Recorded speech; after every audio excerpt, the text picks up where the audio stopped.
A newlywed couple was settling into their honeymoon suite when the groom, a big burly guy, tossed his pants to his bride and smirked. "Here, put these on."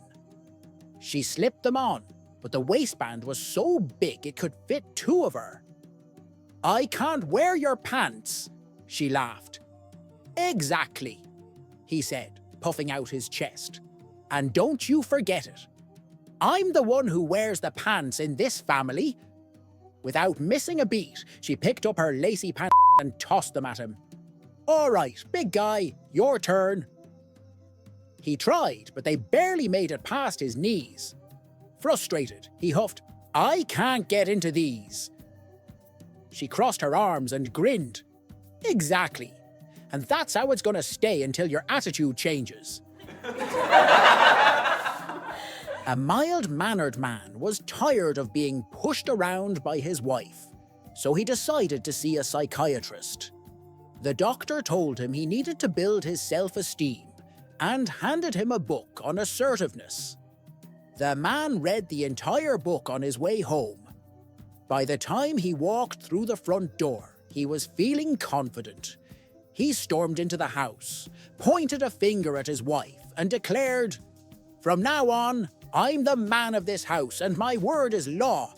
Tonight, I want a gourmet meal. After that, I expect a delicious dessert. Then, you're going to run me a hot bath so I can relax. And when I'm done with my bath, guess who's going to dress me and comb my hair?" Without missing a beat, his wife replied, "The funeral director." A doctor was waiting for his last patient of the day, who was running over an hour late. Frustrated, he decided to pour himself a small drink to unwind. Just as he was about to relax, the patient finally arrived, looking flustered. "I'm so sorry, doctor. Traffic was terrible, and I had a last-minute delay." The doctor smiled. "No worries.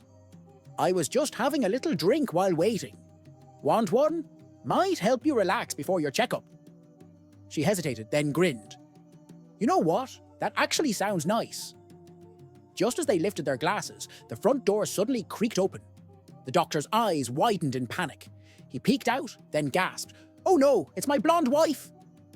Without thinking, he turned to the woman and whispered urgently, "Quick, take off your clothes and lie down.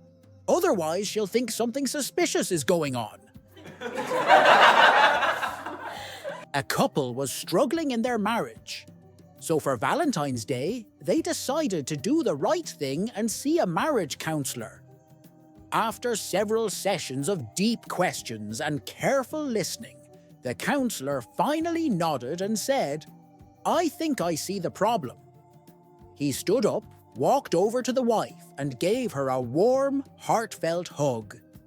Then he turned to the husband and said, "This is what your wife needs, at least once every day." The husband thought about it for a moment, then shrugged and said, "All right, what time do you want me to bring her back tomorrow?" A nun is sitting on a bus when a hippie plops down next to her.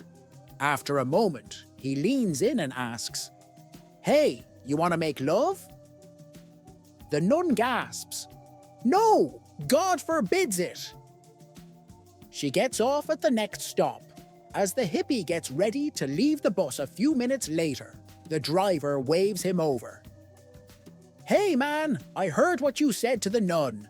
Listen, I've got a tip for you. She goes to pray at her father's grave at St. Martin's Cemetery every Sunday at 10 a.m. The hippie grins. "Thanks, dude." Sunday morning rolls around, and the hippie shows up at the cemetery, dressed as Jesus. He spots the nun praying and says, "My child, I have come to earth to love with you." The nun gasps, "If it is God's will, I must obey." So they go behind a bush and get to it. After they're done, the hippie rips off his costume and shouts, "Ha! Gotcha! I'm the hippie." The nun pulls off her habit and shouts back, "Ha! Gotcha! I'm the bus driver." The door slams open, and Mrs. Smith storms up to the reception desk. Without waiting for a greeting, she explodes. "I want to talk to Dr. Johnson. And I want to talk to that right now." The receptionist's eyes go wide as dinner plates. Without hesitation, she rushes to fetch the doctor. Moments later, Dr. Johnson emerges from his office, looking concerned. "Mrs. Smith, what's the matter?" "We need to talk about those hormone pills you gave me," she yells. Visibly flustered, the doctor asks, "Are you experiencing side effects?" Mrs. Smith crosses her arms, glaring. "I'm growing hair between my teeth." The doctor, baffled, stammers, "That's unheard of. How much hair?" Mrs. Smith leans in, eyes burning with rage, "All the way down to my and that's another thing we need to talk about." Every Friday night after work, Bubba would fire up his grill and cook some delicious venison steaks. But all of Bubba's neighbors were Catholic, and during Lent, they couldn't eat meat on Fridays. The mouth-watering aroma of Bubba's steaks was causing quite the stir, so they decided to talk to their priest. The priest came over to Bubba's house and suggested, "Bubba, why don't you become Catholic? That'll solve the problem." So Bubba went through some classes, studied hard, and finally attended Mass. As the priest sprinkled holy water over him, he said, "You were born a Baptist, raised a Baptist, but now you are a Catholic." The neighbors were thrilled. Finally, peace. But when Friday night came around, that familiar smell of grilled venison filled the air again. The neighbors were furious. They called the priest, and he rushed over, ready to give Bubba a stern talking to. But when he got to the backyard, he froze. There was Bubba, standing by the grill, holding a small bottle of holy water. He carefully sprinkled the meat and said, "You was born a deer, you was raised a deer, but now you is a catfish." A husband returned home to find his wife in tears at the front door. She looked up at him and wailed, "It's the pharmacist. He was so rude to me this morning on the phone. I called him multiple times, and when he finally picked up, he insulted me terribly." Determined to defend his wife's honor, the husband rushed downtown to find the chemist and demand an apology. Before he could even speak, the pharmacist held up his hand. "Hold on a second," the pharmacist said. "You've only heard one side of the story. Let me explain what happened." He took a deep breath and started. "This morning my alarm didn't go off, so I woke up late. I skipped breakfast and rushed out the door, only to realize I had locked myself out of the house, both my keys and my phone inside. I had to break a window to get back in." The husband stood there, listening as the pharmacist continued. "I finally got in the car, but I was in such a hurry that I got a speeding ticket. Then, a few blocks from the store, I got a flat tire. When I finally got to work, there was a line of customers waiting for me." He paused and added, "So I opened the store, started helping customers. And of course, the phone's ringing off the hook the whole time. I'm juggling it all when I try to open a roll of quarters for change, and it spilled everywhere. I bent down to pick them up and, you guessed it, the phone is still ringing. Then, as if that wasn't enough, I stood up too quickly and cracked my head on the cash register drawer. I stumbled back, knocking over a display of expensive perfume. Bottles shattered everywhere, and the phone kept ringing." He looked at the husband, finally catching his breath. "I went to pick up the phone, and your wife was on the line." The husband raised an eyebrow. "And?" The pharmacist threw his hands up. "She asked me how to use a rectal thermometer, and all I did was tell her the instructions." An elderly gentleman and a young woman, total strangers, found themselves assigned to the same sleeping compartment on a transcontinental train. Though a bit awkward at first, they both settled in for the night. He in the upper bunk, she in the lower. Around 1 a.m., the old man leaned over and gently woke the woman. "I hate to bother you," he said, "but I'm terribly cold. Would you mind reaching into the cupboard and grabbing me an extra blanket?" The woman smiled slyly. "I have a better idea," she whispered. "Just for tonight, let's pretend we're married." The old man's eyes lit up. "Wow, that sounds amazing," he said excitedly. "Great," she replied. "Get your own damn blanket." At the pearly gates, an elderly gentleman stands before St. Peter. "All you need is one good deed, and we'll let you into heaven," St. Peter says. The old man smiles. "No problem. Just a few minutes ago, I was driving when I saw a motorcycle gang harassing a young woman at an intersection. I pulled over, marched right up to the biggest, meanest biker.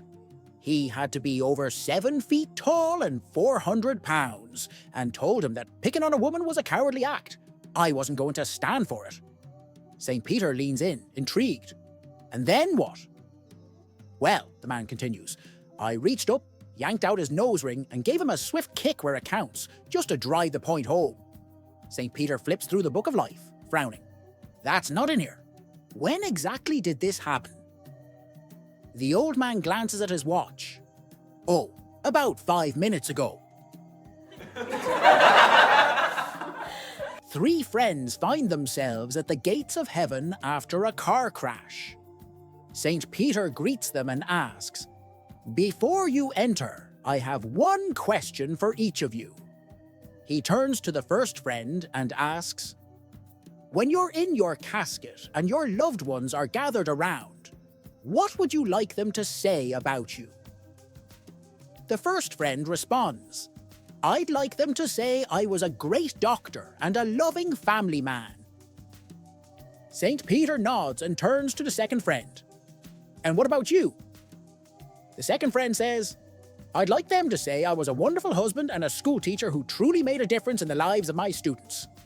Finally, St. Peter looks at the third friend and asks the same question. The third friend smiles and says, "I'd like them to say, 'Look, he's moving.'" St. Peter bursts into laughter before ushering them all into heaven. Sam and Becky are celebrating their 50th wedding anniversary. As they sit together, Sam, feeling a bit curious, turns to Becky and says, "Becky, I have to ask you something. Have you ever cheated on me?" Becky, taken aback, glances at him and responds, "Sam, why on earth would you ask something like that now? It's not a question you should be asking." But Sam, with a serious look on his face, insists, "No, I really want to know. Please tell me." Becky sighs, then reluctantly says, "Well, all right, Sam. Yes, 3 times. Sam, a little shocked, asks, "3 times? When did this happen?" Becky pauses for a moment before speaking. "Well, Sam, remember when you were 35 and you were desperate to start your own business but no bank would give you a loan? Then out of nowhere, the president of the bank came over and signed the loan papers, no questions asked. Hey." Sam's eyes widen in realization. "Wait, you did that for me?" he says, clearly moved. "Becky, I can't believe you did that. I respect you so much for what you did. You went above and beyond for me. I didn't even know." Becky nods, then continues. "And then, remember when you had that terrible heart attack and no surgeon was willing to take on such a risky operation? But then Dr. DeBakey himself came to your rescue, performing the surgery and saving your life." Sam, now deeply touched, replies, "I can't even imagine what you went through to arrange that, Becky. You truly saved my life. You've always been there for me. I'm more grateful than I can put into words. You are incredible, my love." And for the 3rd time, "What happened?" Becky hesitates for a moment, then says with a wry smile, "Well, Sam, remember that time a few years ago when you were desperate to become president of the golf club and you were 17 votes short of winning. Sam's eyes widen, and he finally understands, breaking into a grin. Wait a minute. Becky, you didn't...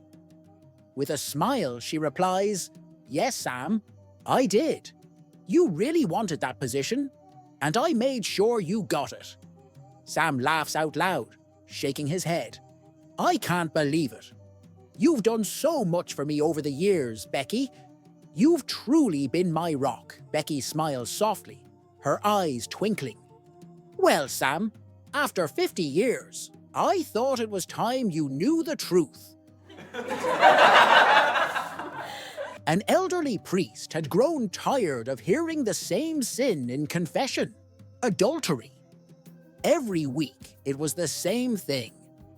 One Sunday, during his sermon, he sighed and announced, If I hear one more confession about adultery, I'm going to resign. The townspeople loved their priest and didn't want to lose him. So they came up with a clever solution. Instead of confessing to adultery, they would simply say they had fallen. The priest was satisfied, none the wiser, and life went on peacefully in the parish.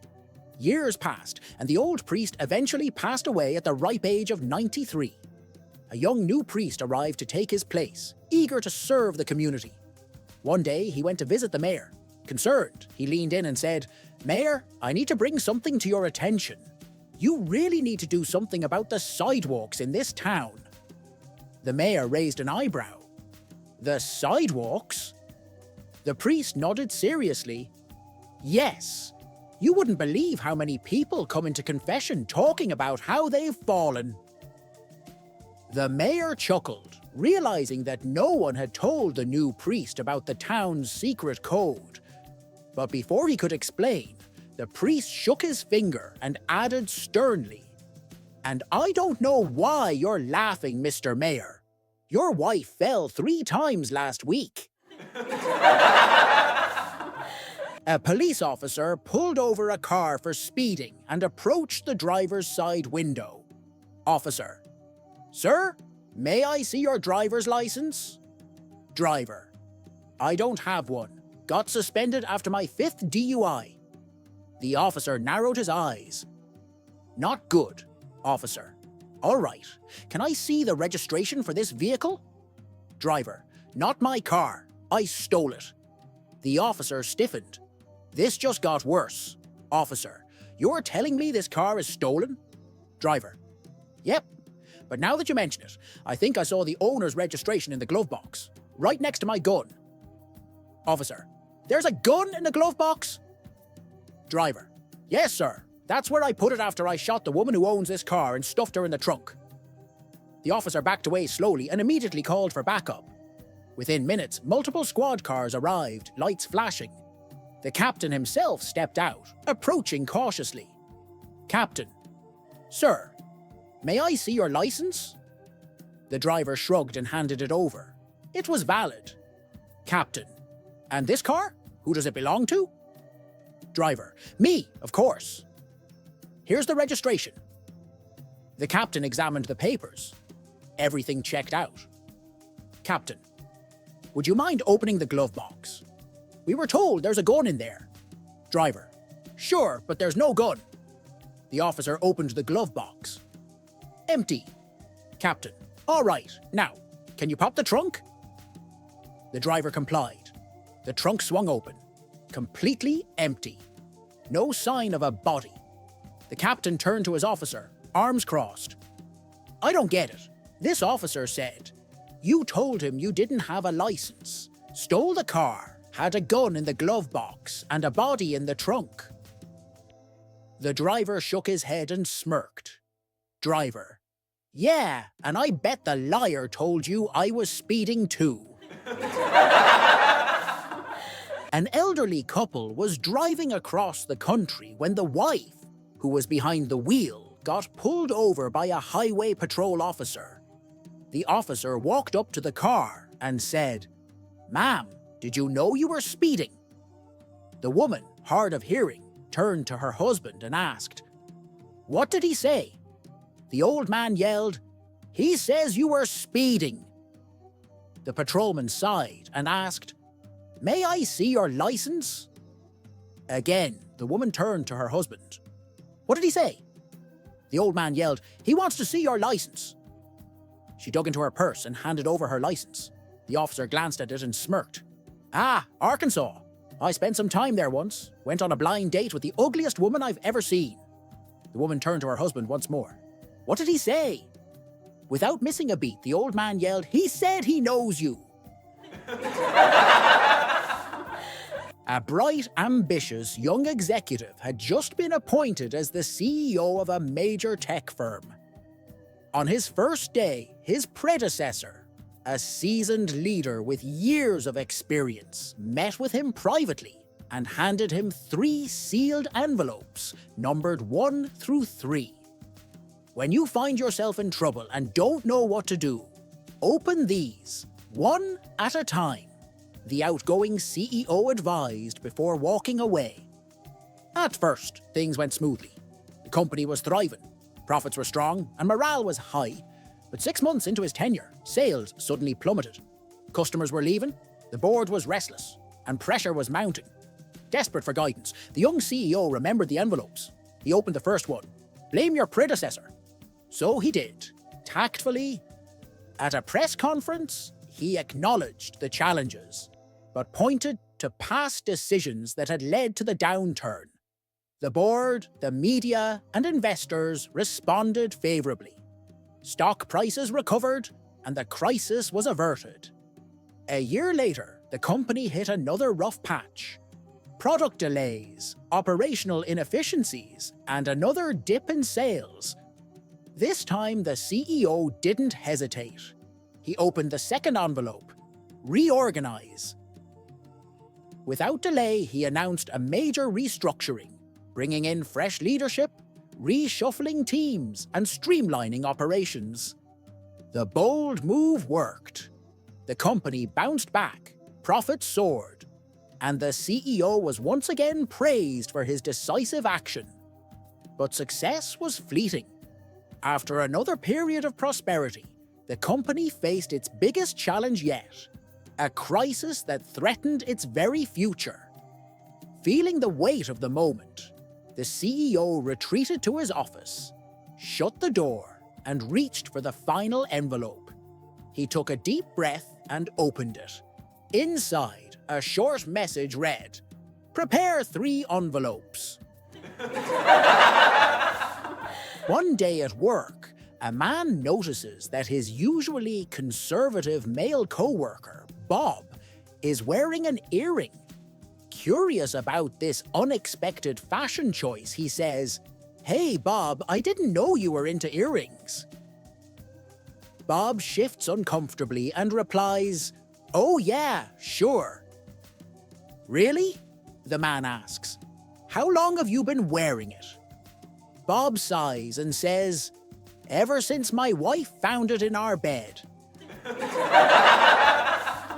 Little Johnny and Susie, both 5 years old, were playing house when they decided it was time to get married.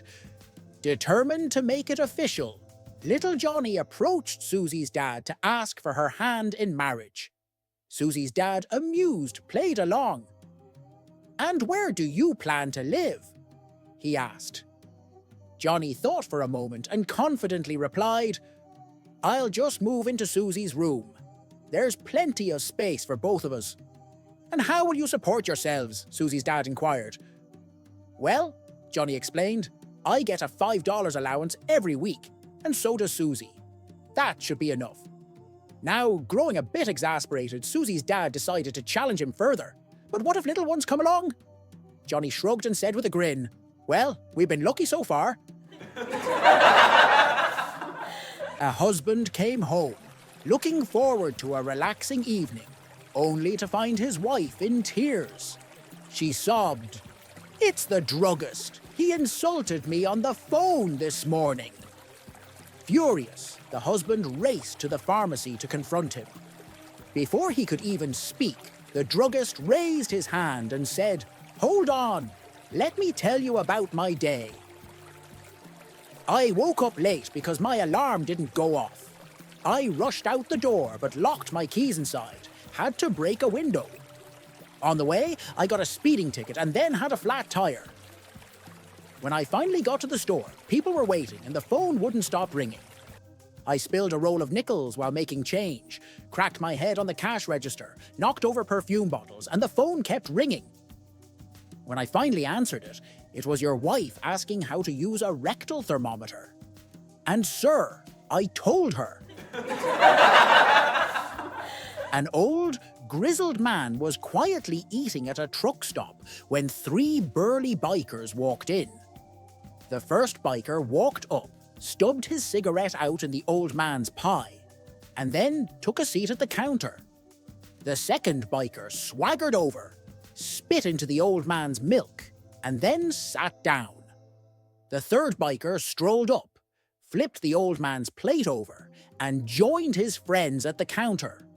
Without saying a word, the old man simply stood up, paid his bill, and walked out of the diner. Watching him leave, one of the bikers sneered. Not much of a man, was he? The waitress, glancing out the window, smirked and replied, Not much of a truck driver either. He just backed his rig over 3 motorcycles. A man enters the confessional and says, Forgive me, Father, for I have sinned. What is your sin, my son? The priest asks. Well, the man begins, I used some terrible language this week, and I feel awful about it. When did you use this bad language? The priest inquires. I was golfing, and I hit an incredible drive. Looked like it would go over 250 yards, but it struck a phone line over the fairway and dropped straight to the ground after only 100 yards. Is that when you swore? Asked the priest. No, Father, the man replies. Then a squirrel ran out, grabbed my ball in its mouth, and took off running. Was that when you swore? The priest asks again. No, not yet, the man continues, because as the squirrel was running, an eagle swooped down, grabbed it in its talons, and flew away. Was that when you swore? The priest exclaims, now intrigued. No, not then either, the man says. As the eagle carried the squirrel toward the green, the squirrel dropped my ball. It hit a tree, bounced through some bushes, ricocheted off a rock, rolled through a sand trap, and stopped just 6 inches from the hole. The priest lets out a deep sigh and says, You missed the putt, didn't you? A man steps into the confessional and begins, Forgive me, Father, for I have sinned. What is your sin, my son? The priest asks. Well, the man says, I used some terrible language this week, and I feel awful about it. When did you use this awful language? The priest inquires. I was out golfing, the man explains. I hit an absolutely perfect drive. Looked like it was going to clear 250 yards. But then, out of nowhere, it smacked right into a phone line hanging over the fairway and dropped straight to the ground, barely making it 100 yards. Ah, the priest nods knowingly. Is that when you swore? No, Father, the man replies. Then what happened? Well, right after that, a squirrel darted out from the bushes, grabbed my ball in its mouth, and took off running. The priest leans in. And that is when you swore. No, not yet, says the man, because just as the squirrel was making its escape, an eagle swooped down, snatched it up in its talons, and soared into the sky with my ball still in the squirrel's mouth. The priest, now intrigued, asks, Surely that's when you swore? Nope, the man says, because as the eagle was flying over the green, the squirrel squirmed, dropped my ball, and it fell perfectly towards the hole. The priest's eyes widen. And then you swore. Not quite, the man continues. The ball hit a tree, bounced through some bushes, ricocheted off a rock, rolled through the sand trap, and stopped just 6 inches from the cup. The priest lets out a deep sigh, shaking his head. You missed the putt, didn't you? A woman in her mid-40s went to a plastic surgeon to discuss getting a facelift. The surgeon, eager to show her the latest advancement, introduced a revolutionary procedure called the button. This small button is placed at the top of a woman's head, and with a simple twist, it tightens the skin, providing an instant facelift effect. Naturally, the woman was intrigued and decided to go for the button. Over the years, she turned it every now and then, and it kept her looking fresh, youthful, and rejuvenated. But after 15 years of using it, she came back to the surgeon, looking a bit distressed. Doctor, she said, I love the results, but I'm having 2 problems. First, I have these awful bags under my eyes, and no matter how many times I turn the button, they don't go away. The doctor took a close look at her and then said, Well, those aren't bags. Those are your knees. The woman blinked, paused for a second and sighed. Great. I guess I'm not even going to bother asking about the double chin. If you ever testify in court, you might wish you could have been as sharp as this policeman. He was being cross-examined by a defense attorney during a felony trial. The lawyer was trying to undermine the police officer's credibility. Q. Officer, did you see my client fleeing the scene? A. No, sir, but I subsequently observed a person matching the description of the offender, running several blocks away. Q. Officer, who provided this description? A. The officer who responded to the scene. Q. A fellow officer provided the description of this so-called offender. Do you trust your fellow officers? A. Yes, sir, with my life. Q. With your life? Let me ask you this then, officer. Do you have a room where you change your clothes in preparation for your daily duties? A. Yes, sir, we do. Q. And do you have a locker in the room? A. Yes, sir, I do. Q. And do you have a lock on your locker? A. Yes, sir. Q.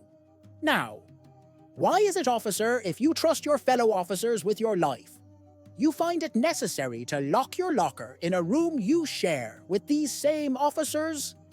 A. You see, sir, we share the building with the court complex, and sometimes lawyers have been known to walk through that room.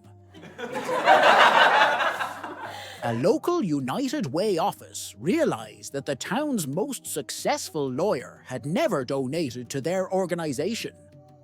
Hoping to change that, the fundraising coordinator gave him a call. Our records show that despite earning at least $500,000 a year, you haven't donated a single penny to charity. Wouldn't you like to give back to your community? The lawyer paused for a moment before responding. Did your research also tell you that my mother is gravely ill and drowning in medical bills far beyond her income? Caught off guard, the fundraiser stammered, no, I didn't know that. Or that my brother, a disabled veteran, is blind and confined to a wheelchair? The caller began to apologize, but the lawyer cut him off. Or that my sister's husband was killed in a car accident, leaving her to raise 3 kids alone with no financial support? Feeling completely humbled, the United Way rep stuttered, I had no idea. The lawyer sighed, then calmly said, Well, if I don't give them a dime, what makes you think I'd give any to you?